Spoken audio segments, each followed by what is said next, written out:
तुमच्याकडून? अरे बाबा, मी त्या व्यक्तीच्या उत्तराला बांधील नाही. आम्हाला आमच्या डोक्यात प्रकाश पडायला 17 वर्ष लागली म्हणून आत्ता आठवते. त्यांनी काय म्हणत तो त्यांचा अधिकार आहे ना.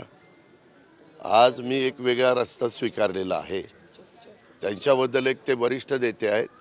त्याच्या एकेकाळी ते म्हणजे मी त्यांना दैवत म्हणून मानत होतो आणि एक वडीलधारी असल्यामुळे त्यांच्या स्टेटमेंटच्या बद्दल मी काय बोलावं त्याबद्दल मी अजून एवढा मोठा नाही आहे.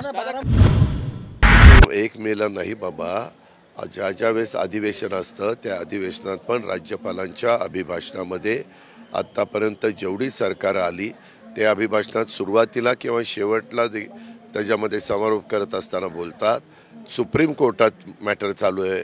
सुप्रीम कोर्टामध्ये ज्यावेळेस एखादी मॅटर चालू असते त्यावेळेस संपूर्ण अधिकार घटनेने कायद्याने सुप्रीम कोर्टाला दिलेला आहे. आपल्याला सुप्रीम कोर्टाला जाब विचारण्याचा अधिकार नाही आहे. तिथं आपण चांगल्यातले चांगले वकील दिलेले आहेत. त्याच्यामध्ये जे सरकार येतं ते सरकार 3 ते 5 लोकांची कमिटी पण नेमतं आणि त्यांना त्याबद्दलचा पाठपुरावा करायला सांगतं. परंतु तरी देखील आपण त्या भागातल्या मराठी भाषिकांच्या करता ज्या ज्या सवलती जास्तीत जास्त देता येतील तो देण्याचा प्रयत्न एकनाथराव शिंदे, देवेंद्रजी, मी आम्ही सगळेजण करत असतो. पंतप्रधानांनी जे एक भटकती आत्मा म्हणून जे वक्तव्य केलं परवाच्या सभेमध्ये, तर त्याच्यावरून बऱ्याच काही प्रतिक्रिया उमटत आहेत शरदचंद्र पवार पक्षाकडून. मला त्याच्याबद्दल यत्किंचितही माहिती नाही. मी त्या सभेत होतो. त्याच्यामध्ये कुणाला उद्देशून म्हणाले ते मला काही माहिती नाही आहे. मी पुढच्या सभेत ज्यावेळेस पंतप्रधानांच्या समवेत मला उपस्थित राहण्याची संधी मिळेल त्यावेळेस मी पंतप्रधानांना विचारीन की पंतप्रधान साहेब, आपण जे काही भटकता आत्माचा उल्लेख केला तो तुम्हाला डोळ्यासमोर ठेवून केला आहे का, आणि त्यांचं ऐकून मग मी तुम्हाला उत्तर देतो. राज्यातल्या ज्या निवडणुका आहेत जवळपास 3 टप्प्यामध्ये होत आहेत. पवारसाहेब 3 नाही रे बाबा, 5 टप्प्यांमध्ये. पवारसाहेब असं म्हणाले की इतर राज्यांमध्ये 1 ते 2 टप्प्यांमध्ये निवडणुका होऊ शकतात. तेवढ्याच ताकदीच्या जागा आहेत तरी सुद्धा महाराष्ट्रामध्ये 5 टप्पे करण्याची वेळ का आली? माझ्या माहितीप्रमाणे जे माझं थोडंसं ज्ञान आहे त्या ज्ञानाच्या पद्धतीनं म्हणजे माहितीनं निवडणूक आयोग ह्याला स्वायत्तता दिलेली आहे आणि निवडणूक आयोगाने किती टप्प्यामध्ये निवडणुका घ्याव्यात हा सर्वस्वी त्यांचा अधिकार आहे.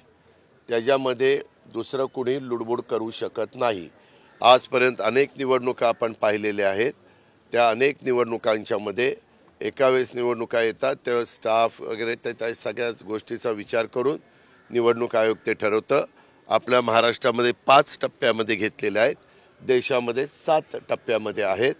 आता हा प्रश्न आपण निवडणूक आयोगालाच विचारू शकता. मतदारसंघाबाबत काय निर्णय होतोय? छगन भुजबळांना गिरीश महाजन भेटत आहेत, नक्की कोण ही जागा लढवणार आहे? आपण पक्षाचे प्रमुख आहात. त्या संदर्भामध्ये आमची चर्चा चालू आहे. योग्य तो निर्णय लवकरच होईल. कुठे?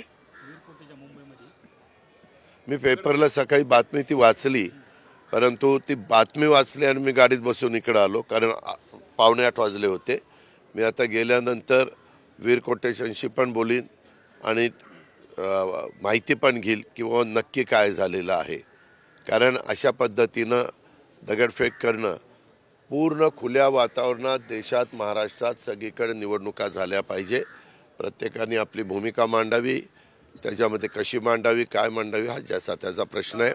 फक्त त्याच्यामध्ये कुठल्याही निवडणूक आचारसंहितेचा भंग होणार नाही याची काळजी माझ्यासहित सर्व राजकीय पक्षांनी, कार्यकर्त्यांनी, नेत्यांनी, वक्त्यांनी घ्यावी. दादा, काल उद्धव ठाकरेंनी भारतीय जनता पक्षाकडून उमेदवारी देण्याचं काही चालू आहे का? कारण कुठे? छगन भुजबळ यांना किंवा त्यांच्या कुटुंबातल्या कोणाला, कारण गिरीश महाजन भेटत आहेत सातत्याने. हो का? कुणाला भेटले? आम्ही महायुतीत एकत्र काम करतोय. भुजबळ साहेब अनेक वर्ष तिथं पालकमंत्री होते, एक जबाबदार नेते आहेत. त्याच्यामुळं भेटलं म्हणजे काहीतरी वेगळा त्याच्यातनं अर्थ कृपा करून काढू नका. संजय राऊत म्हणतात की बारामती आणि शिरूरमध्ये धमक्या दिल्या जात आहेत. मला त्या व्यक्तीच्या स्टेटमेंटबद्दल काही बोलायचं नाही. कुठं धमकी दिली ते मला दाखवा ना. संजय राऊत अरे बाबा, मी त्या व्यक्तीच्या उत्तराला बांधील नाही. त्याच्यामुळे अरे बाबा, मी 1 मिनिट, त्याच्यामध्ये मला एक पहिल्यांदा उदाहरण द्या. जर कुणाला धमकी दिलेली असेल तर फोनवर तरी बोललं जातं. आज कुठलाही मुद्दा राहिला नाही म्हणून आमच्या नावाने धमक्याच्या करता काहीतरी आमच्याबद्दल गैरसमज पसरवण्याचं काम होतं. माझा स्वभाव कडक आहे, स्पष्ट आहे, सगळ्याला माहिती आहे. परंतु आजपर्यंतच्या कुठल्याही निवडणुकीमध्ये त्यांच्याबरोबर असताना ते आम्ही एकत्र असताना पण मी कधी धमक्या दिल्या नाही आणि आत्ताही धमक्या दिल्या नाही आणि पुढेही कधी धमक्या देणार नाही. ह्याची नोंद आपण घ्या. त्यांनी काय बोलावं ते त्यांना विचारा. प्रयत्न होतोय का? कारण बरेच काही गोष्टी अशा आहेत की ज्या म्हणजे मला त्याच्याबद्दल माहीत नाही. दादा बारामतीत नेमकं वातावरण कसं आहे? ते पत्रकार मित्रांनी तपासून घ्यायचं असतं. आम्हाला प्रत्येक उमेदवाराला आणि उमेदवाराच्या प्रमुखाला वातावरण चांगलंच वाटत असतं म्हणूनच ते निवडणुकीमध्ये भाग घेत असतात. उद्धव ठाकरे काल बोलले, उद्धव ठाकरे असं बोलले की महाराष्ट्र लुटला जातो आणि सगळ्या लुटारूंच्या हातात दिला जातो, टीका केली जाते. उद्धव ठाकरे साहेबांना म्हणा एक उदाहरण द्या की कुठं लुटालूट झाली. कारण ते आणि मी एकत्रपणे सरकार 2.5 वर्ष चालवलं. अतिशय कुठंही आमच्या दोघांच्यामध्ये मतभेद न होता चालवलेलं आहे. हे उभ्या महाराष्ट्राने बघितलं, आपण मीडियानी सगळ्यांनी बघितलं. नुसता हे निवडणुकीच्या काळामध्ये हे असे आरोप होतात. तुम्हाला माहिती असेल स्वर्गीय विलासराव देशमुखांनी पण एकदा काही गोष्ट सांगितली आणि नंतर म्हणले तो निवडणुकीचं वक्तव्य स्टेटमेंट होतं. निवडणुकीचं स्टेटमेंट फार गांभीर्याने घ्यायचं नसतं असं महाराष्ट्राचे एक नेते 8 वर्ष मुख्यमंत्री असणारे मला त्यांचे शब्द विलासरावांचे आठवतात. दादा, कांदा निर्यातीबद्दल काय आहे? कारण त्याच्यावरून आरोप प्रत्यारोप होतो. राजकारण जरी बाजूला ठेवलं तरी महाराष्ट्रातल्या कांद्याला दर भेटत नाहीये ही वस्तुस्थिती आहे. निर्यात बंदी नक्की उठवली आहे की नाही याबद्दल त्याबद्दल आचारसंहिता असल्यामुळे सगळे बारकाईनं प्रश्नांची मला माहिती नाहीये. मी माहिती घेऊन त्याचं उत्तर देईन. सुनंदा पवार म्हणतात की धनशक्तीचा वापर बारामतीत होणार आहे. मला त्याबद्दल काही बोलायचं नाही. आणि 1 मिनिट, कुणी इतरांनी काही प्रश्न विचारला त्याचं उत्तर द्यायला मी बांधील नाही. तू हे पहिल्यांदा लक्षात घे. तुम्ही आमच्या म्हणजे योग्यतेच्या माणसांनी काही प्रश्न विचारलेला असेल तर त्यांना उत्तर. तू उद्या कुणाच्या माझी गोवांची कापसे असं म्हणला, तुमचं काय मत आहे? मला काय घेणं देणं. दादा, पवार साहेब म्हटलं की मी अस्वस्थ आहे पण मी शेतकऱ्यांसाठी. त्यांनी काय म्हणतो त्यांचा अधिकार आहे ना. आज मी एक वेगळा रस्ता स्वीकारलेला आहे. त्यांच्याबद्दल एक ते वरिष्ठ नेते आहेत. त्याच्या एकेकाळी ते म्हणजे मी त्यांना दैवत म्हणून मानत होतो आणि एक वडीलधारी असल्यामुळे त्यांच्या स्टेटमेंटच्या बद्दल मी काय बोलावं त्याबद्दल मी अजून एवढा मोठा नाही आहे. दादा, बारामतीत राज ठाकरेंची सभा होणार आहे का? बोलणं झालंय का? मनसेचे कार्यकर्ते तुम्हाला येऊन भेटलेत? राज ठाकरेंशी काही बोलणं झालंय का? मनसेचे कार्यकर्ते त्यांनी बिनशर्त पाठिंबा दिलेला आहे. 4 जागा आपल्या पुणे जिल्ह्यामध्ये आहे. त्याच्याकरता भेटले की निवडणूक प्रचाराची यंत्रणा कशा पद्धतीनं सगळे राबवत असताना मनसे काय जबाबदारी उचलणार आणि काय जबाबदारी पार पाडणार याकरता भेटले. बाकी दुसऱ्या कुठल्या कामाकरता भेटले नाही. माझं अजून बोलणं त्याबद्दल झालेलं नाही आहे. आता सभा झाल्या तर आम्हा लोकांच्या होतील, देवेंद्रजींच्या होतील, गडकरींच्या होतील. बहुतेक वारजाला गडकरींची होईल, आपल्या फुरसुंगीला देवेंद्रजींची होईल आणि बाकीच्या ठिकाणी आज भोरला मुख्यमंत्री आणि मी आहे आणि इतर ठिकाणी मी घेणार आहे. दादा, काल खडकवासल्यामध्ये सभा झाली त्यामध्ये सुप्रिया सुळे म्हणाल्या की जर मी 17 वर्ष अयोग्य होते, जर मी का चुकीचे होते तर 17 वर्ष गप्पा बसले. आता हे सगळं का आठवतंय? आता माझ्या चुका का दिसत आहे? आम्हाला आमच्या डोक्यात प्रकाश पडायला 17 वर्ष लागली म्हणून आत्ता आठवते. काय म्हणणं आहे तुझं? दादा, कांचन कुल असं म्हणते एका भाषणात की सुनेत्र पवार जिंकल्यावर कॅबिनेट मंत्री होतील.